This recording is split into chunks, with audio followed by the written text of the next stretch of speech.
When you own or operate a business, you're always wondering what happens next. In this movie, I will show you a couple of techniques you can use to answer those questions, at least as far as current trends allow. My sample file is 0205 forecast, and you can find it in the Chapter 2 folder of the exercise files collection.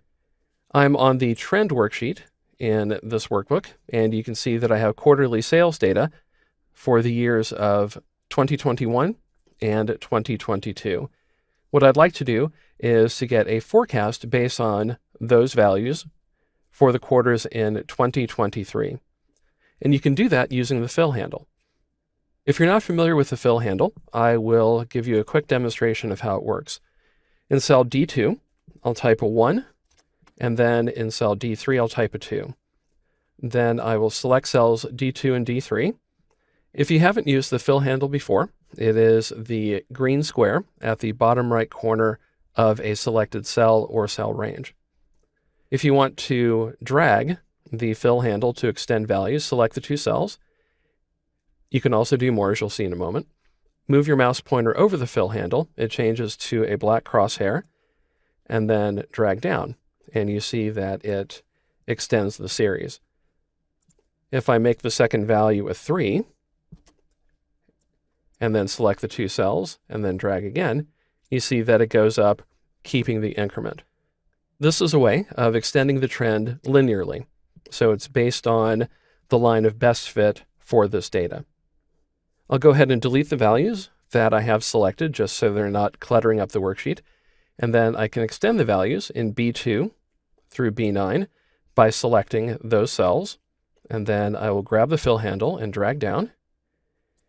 And you can see that based on the previous values, if we have a linear trend in our data, we'll have 412,000, 426,000, 439, and 453.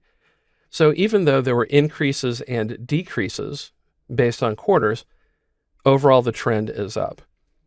So this analysis is useful in that it tells you that your sales are generally trending positively. You're making more money per quarter.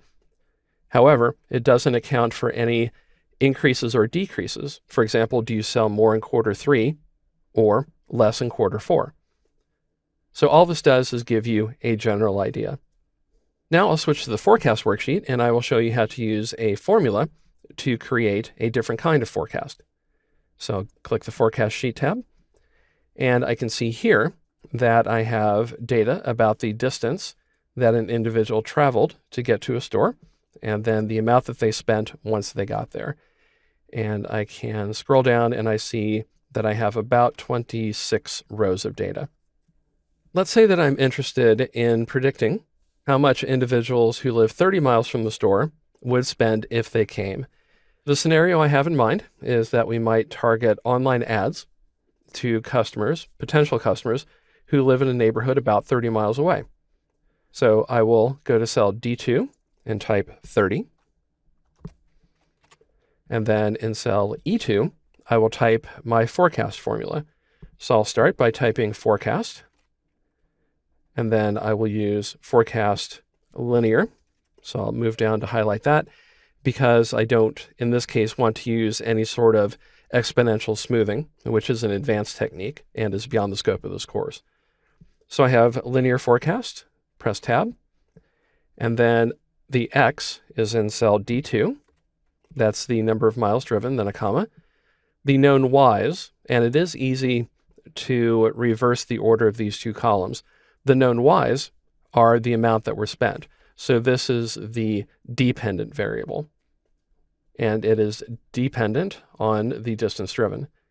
So I'll click cell B2, then Control-Shift down arrow, and I've selected B2 through B27.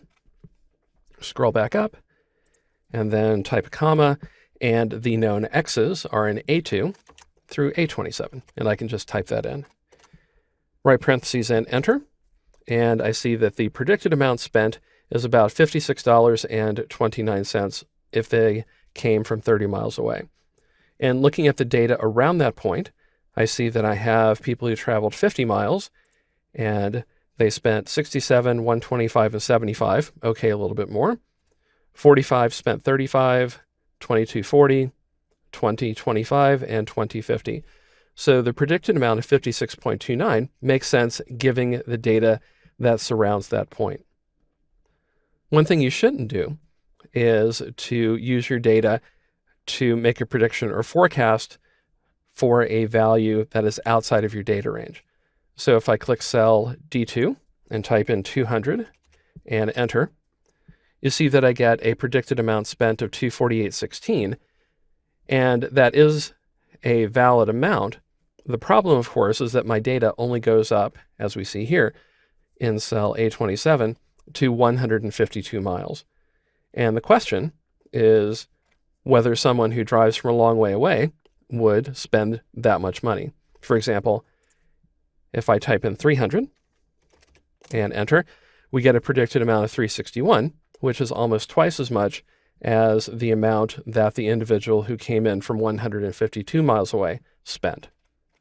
You can use the forecast function to predict amounts spent in this case for miles driven values that are a little bit outside of the collected data range, but in most cases you will be safest if you stay well within the parameters of the data that you collected earlier.